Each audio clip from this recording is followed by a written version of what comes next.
Hey,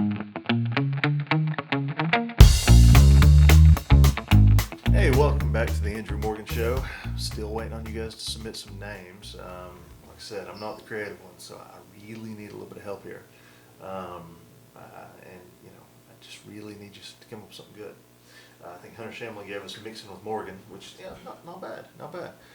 Better than anything I could come up with. So, welcome back to another installment of the show. We're still figuring it out, but I've got my good friend and intern here with me, Alex Clark. Alex is what exactly are you?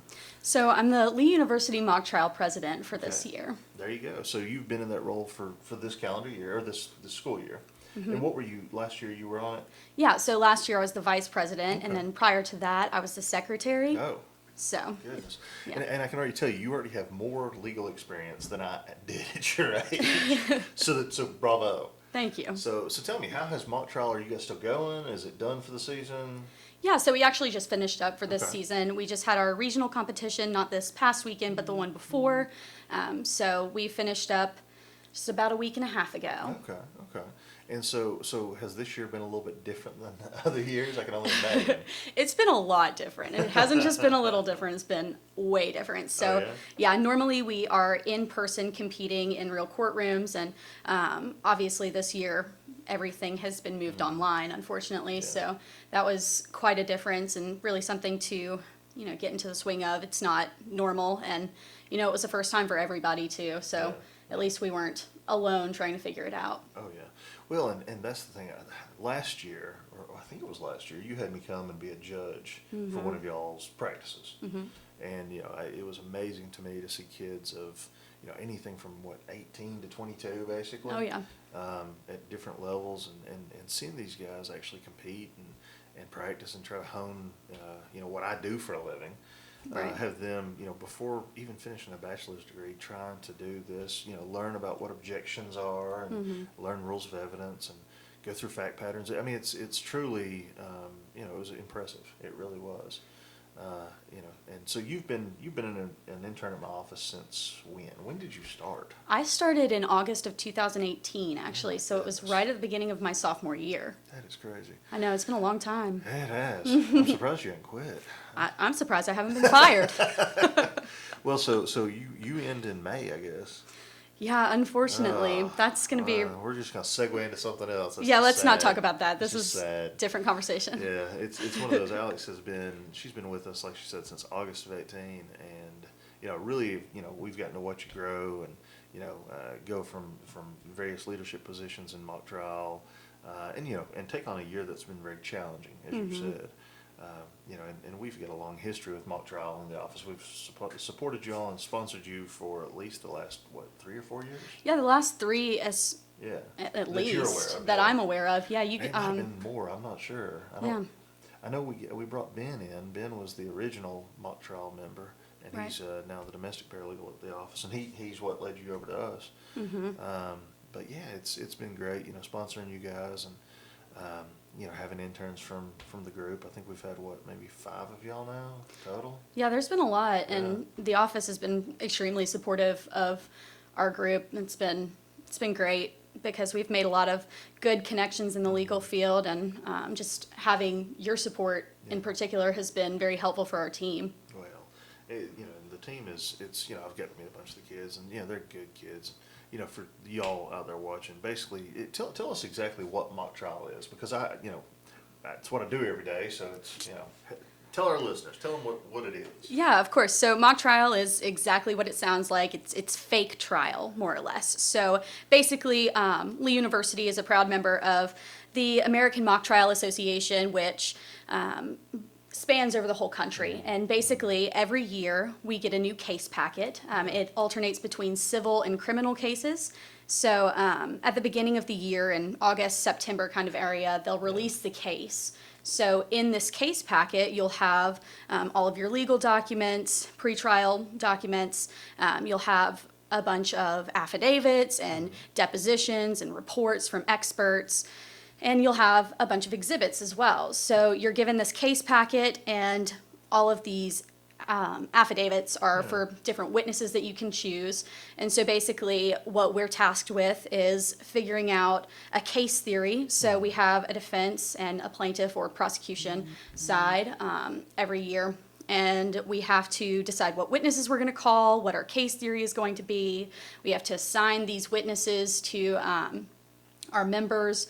And really, one of the most challenging parts is deciding, what our case theory is going to be and what of our members can do for these different characters, like giving people characters that will fit their personalities and then assigning them attorneys that they have chemistry with so that it just works smoothly in and out of trial. So. Yeah. Well, and you're wanting to go to law school. Right. You've actually been accepted. I have been. Okay, where's that at? Charleston School of Law. And that's in just right up the road here, just like 20 minutes. So is it like at the elementary school? Listen, wrong Charleston. I'm talking about the other Charleston, South Carolina Charleston. Oh, the one that's not as good. Listen, I'm on your radio show, so I won't fight you. So Charleston, South Carolina. Yeah. And so you're set to go there in the fall? Yeah, I haven't committed yet, Right. but I would be going there in Or August. somewhere. Yeah. Somewhere, okay. So that's when I'll start law school. My It will be early August. I'm getting old. All right. You said it. Sure, you guys remind me of it daily. So, wow. So, obviously I've given you some advice over the years of what to do in law school, and I've advised you not to go. I think I've done that a few times.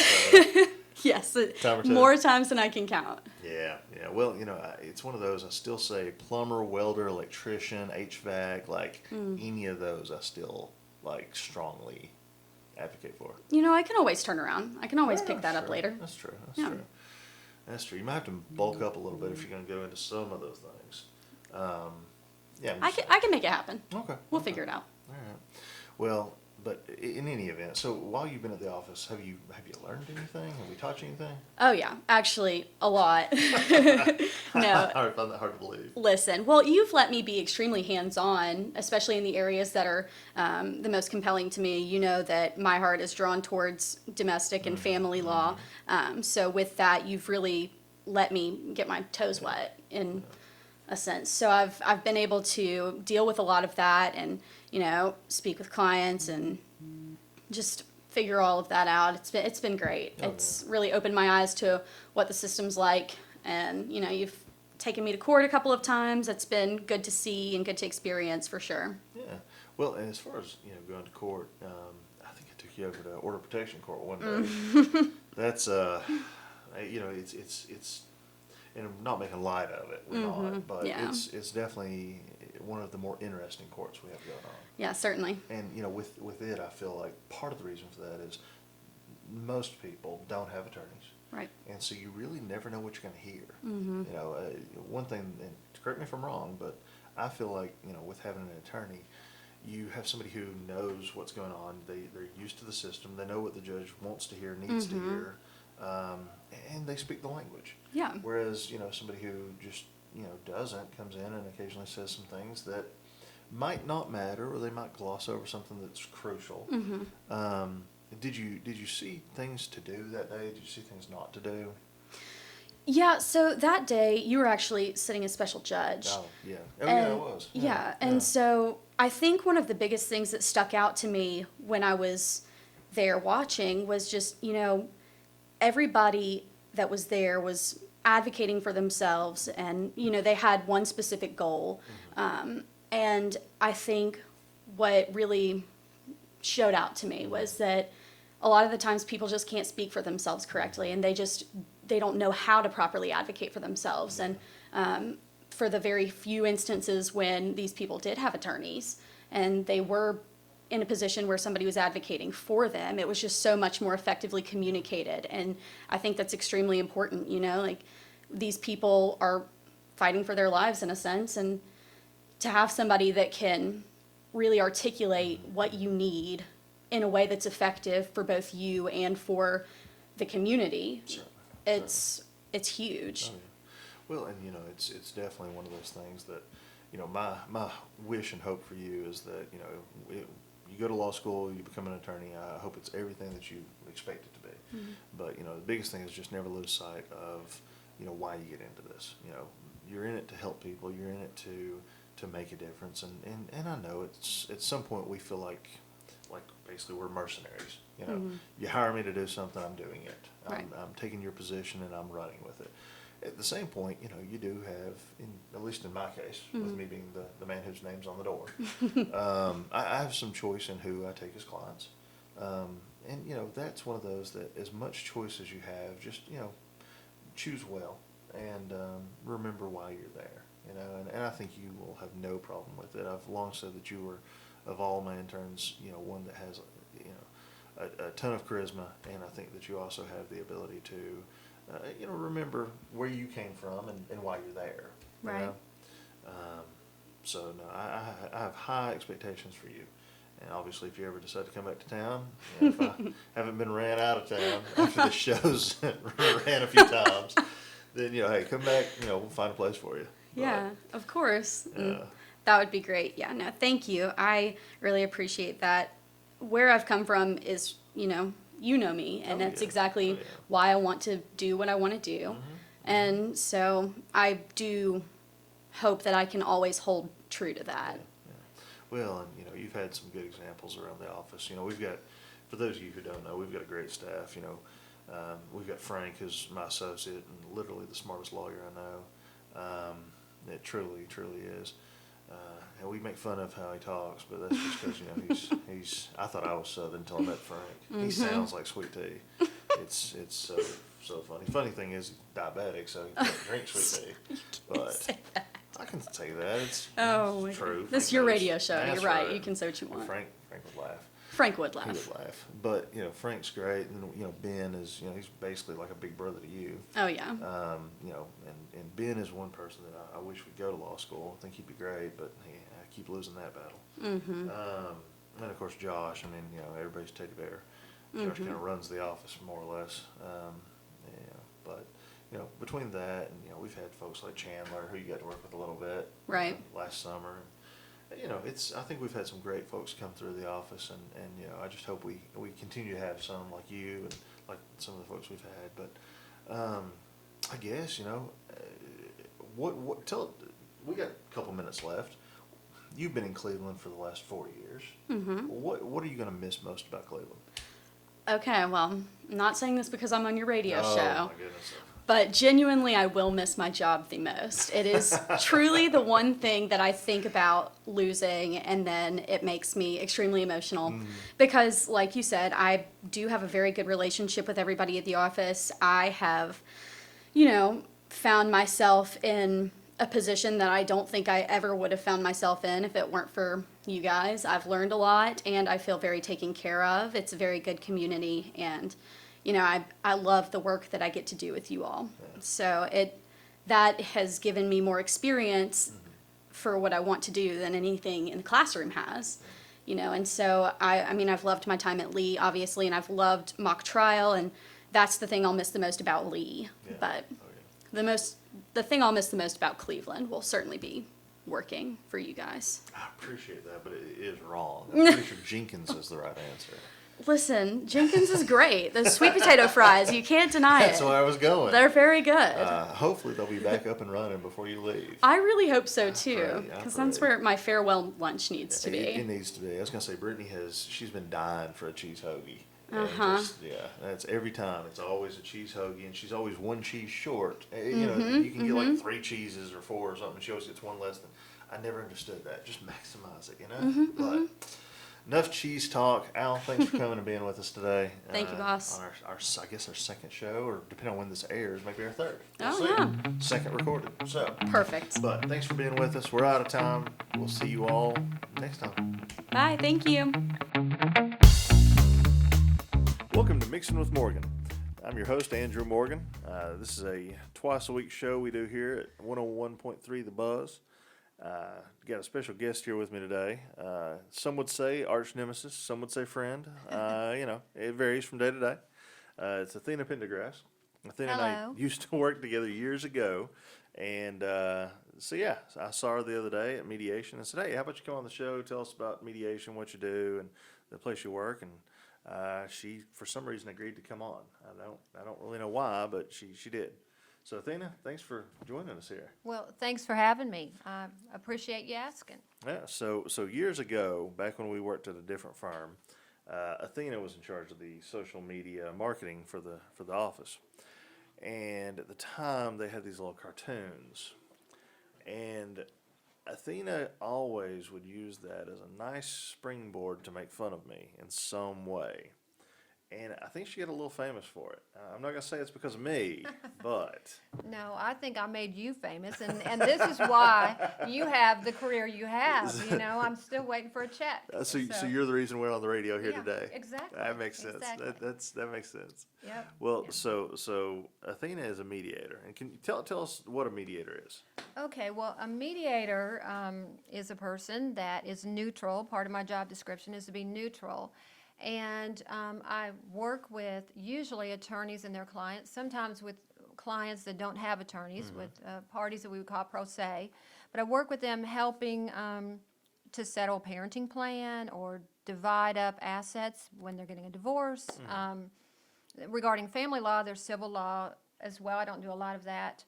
And a little bit of bankruptcy mediation. But with Right, family right. law, we're usually talking about children and co-parenting and how we're going to parent, how going forward when these two people have broken up or they've gotten a divorce, how they're going to go forward with parenting their child in the best possible way.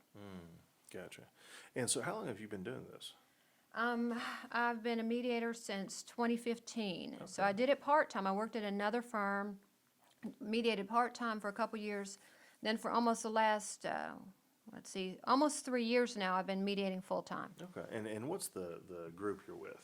Solomon Family Solutions. Yes, and Solomon Family Solutions, for those of you who don't know, is a local nonprofit, and they do a variety of things. They offer, and correct me if I'm wrong here, I know there's a few things that I don't know about. They have obviously mediation with Athena.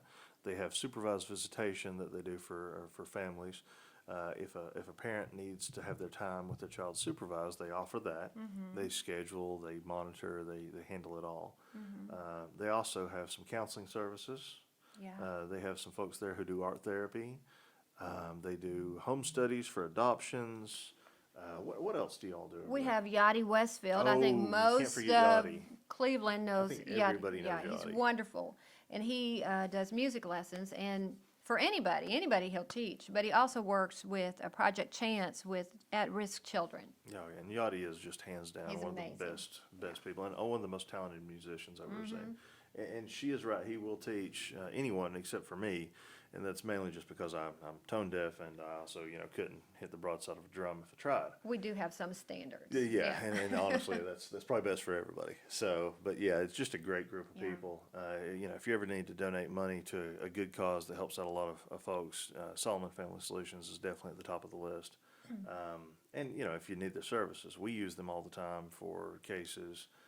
They're great to come and testify in custody matters, and just really a true asset to Bradley County, Cleveland, and the 10th Judicial District, if I can say that. Can I tell you a Please. little bit more detail Oh, about that? please, So we've please, got hop in. Yachty. He's amazing because, and we also have our art therapist, which is Blythe Mayfield. Yes. Also wonderful, masters in therapy. She studied in Australia and here. Amazing artist. So in tune with the children, and the teenagers love her. Oh, If you yeah. have Oh, yeah. a child that's having some issues, Blythe is the one to call. She's wonderful. We exist because most of us have went through, something in our past, some kind of legal situation. My boss, especially, Andrea Chase, and she went through a few things years ago and thought, you know what? This is the kind of thing we need. We need in Bradley County, and it's we work with families usually at their worst possible time. They're going through some legal matters. They may be divorcing and fighting over the kids, or the child may have gotten in trouble, or maybe a parent got on some Oh, yeah. drugs. It Yeah. happens. It happens in the best of families. Something happens. They're trying to do better, but in the meantime, the court system won't allow them to be alone with their children. And so we have a facility where they can come and play and do art and watch, videos, eat, whatever. But it's through the court system, and we've got cameras, and we can watch their visits and report back to court and hopefully, help them reunite with their child. And one thing I'll add to that is, as an attorney, it's very helpful in these custody cases. If I have a client who is alleged to be problematic in some way, whether it be drug use or acting inappropriately around a child, maybe they have some violent tendencies or some issues. The great thing about Solomon is if allegations exist and my client says it's not true, Solomon is wonderful about being able to come to court and testify as to what they've observed. Now, obviously, they don't know what's going on at home per se. They're not there to witness that, but it's great to have a professional that can come in and say, hey, here's what I see, here's what I've observed. And the court, has good respect for Solomon and the folks who work there. And it's really a great tool in those types of cases. So, it's really very crucial for us to utilize the services that they offer. Yeah, there are sometimes even when it's just a divorce, it's an ugly divorce, and one parent will make allegations against the other one. The poor judge, they don't know what's true. And so sadly, sometimes the parent who's been accused of something will have to come to our facility to see their children. And some of those are the best cases because we can watch them, we can do a report for the court.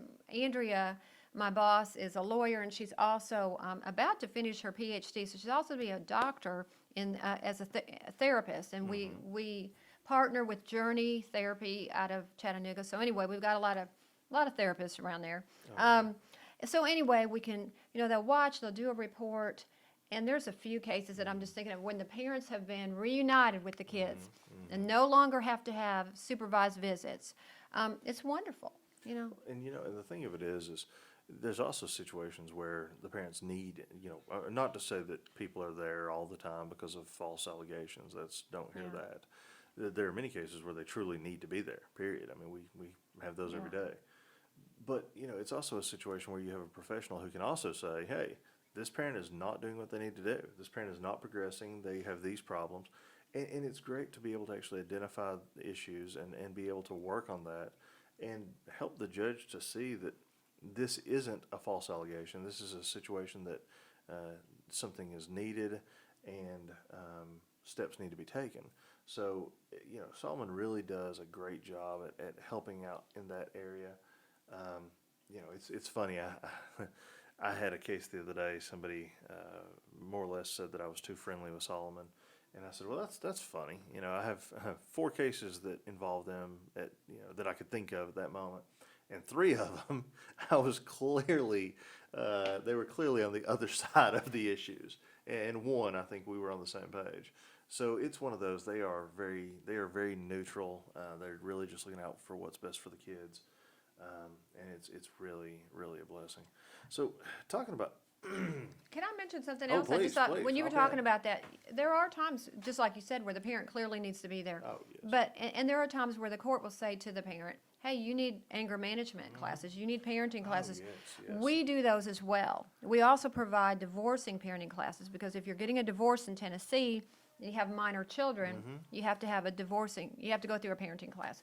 So we provide those, and everything we provide is at a lower rate than you're going to get anywhere else. We try to be as user-friendly and Income-based. income-based. Yeah, we try to help people because we know, it's not cheap. When you're dealing with all this other stuff, and then you got to pay lawyers, and you got to pay a mediator. My mediation fees are low as well. Oh, yeah. Just for that reason, we try to help the family. Oh, yeah. Well, and, one thing that I was going to add, if I hadn't lost my train of thought, was that, I hear a lot of times, I see it on Facebook all the time. I advertise there quite a bit and then try to engage folks there. But one of the things that I see too often is people say that the courts aren't in it for the kids. They're not there. It's a racket. There's always some comment about how basically it's a conspiracy theory that it's a conspiracy that the court's not out for what's best for the kids. They're only helping the mamas, or they're only helping the daddies. They're only helping that lawyer or this lawyer. And the reality of it is that may exist somewhere at some point in time. That doesn't exist here today. You've been in the legal profession for 20 years. wow, since Yeah. you were 9, I'm assuming. Yeah, 'Cause you're exactly. You're 29, right? Absolutely, So Andrew, since you were yeah. 9, that's, Yeah. she yeah. paid me good money to say Yeah. that. But basically, I mean, in the 20 years you've been doing this, is that something that you really see as a valid argument? No, and now that I mediate all over in Tennessee, I really am amazed and impressed with the the Bradley County Bar Association. We got a great, I mean, very impressed with the attorneys that I work with, and I work, all over. But the ones here in Cleveland are amazing. Our judges are amazing. They care. I sit in court when I'm not mediating, when it's not COVID, and I mean, our juvenile court Judge Ivy, amazing. Our Polk County Judge Judge Townsend, yeah, Judge she's Townsend. great. Oh my heavens, these judges care about the children, and there's more. These are just two that come to my mind. yeah. Very impressed. Oh, yeah, Judge No, I don't. Richardson up and Judge Watson Yeah. in juvenile court up Oh, in yeah. McMahon. Yeah. And we are blessed, having some good judges around, and hopefully we can get back to being in court a bit Yeah. more often. But I guess my thing is this: having a facility like Solomon and having mediators such as yourself, it's very hard for anyone to truly be able to have an argument that the system is rigged in some way, because with a group that does such good work, it's easy just to have them come to court and testify. So what I asked my guest on Friday, Mr. Mull, what 2021 had in store for him for the rest of it. What about you? Where do you see 2021 with yourself? Personally? Yeah, sure. Professionally, anything. I don't know. Well, I pray I just get more mediation. I love mediating. It's a lot of fun, and I enjoy it. And personally, I just want a garage. We're trying to get a garage at my house. Anybody that does cheap garages, call Andrew. Yeah, I was gonna say Ben and I might be able to come over if the price is right. I don't know. I look forward to a time we don't have to wear masks, but I'm very thankful. I feel like they're helpful, so I'm okay with it. But I look forward to a time where we're not dealing with COVID. Yeah. Hey, that'd be great. I was gonna say, I remember you all used to always go down to the beach. I don't know, the fall or so, all the time. You guys still plan on doing that this year? My husband and I just ran away to the beach 2 weeks ago. Yeah. We Thanks didn't for have the kids. invitation. We didn't have kids. Man. And he said, "What do you want to do?" And I said, "How about the beach?" And he said, "Yeah." And I threw stuff into a bag. I'm like, "Don't tease me." Get him out the door while you can. Yeah, it's still nerve-wracking, because you're like traveling and you're worried about the virus, Oh, but yeah. it was beautiful. Good, So good. nice. Yeah, we're hopefully going to make it down to Florida this year. I've got a class down in Tampa or Orlando, one of those two. So we're What going is it, like to go a- for a couple days. One of those etiquette. Oh, yeah, They're going to teach we you know how I to need walk that. and talk and act like a gentleman. People have been trying to teach me that for Yeah, years. I know. And unfortunately, I think fortunately, I was going to say most people have given up. No, I've got a bankruptcy CLE. I think this is the National Association of Consumer Bankruptcy Attorneys. So we're having the annual convention and going to learn some new things, or at least rehash some. But I think Brittany and I are going to go and spend a few days in Clearwater and just try to relax. So, Sounds nice. well, ma'am, we've run out of time. Thanks for coming on. and Thanks for having me. It's been a pleasure, and whenever you want to come back, just let us know. All right. Thanks, Andrew. Hey, Bye. thank you all for joining us today here at Mixing with Morgan, and we'll see you next time. Have a good day.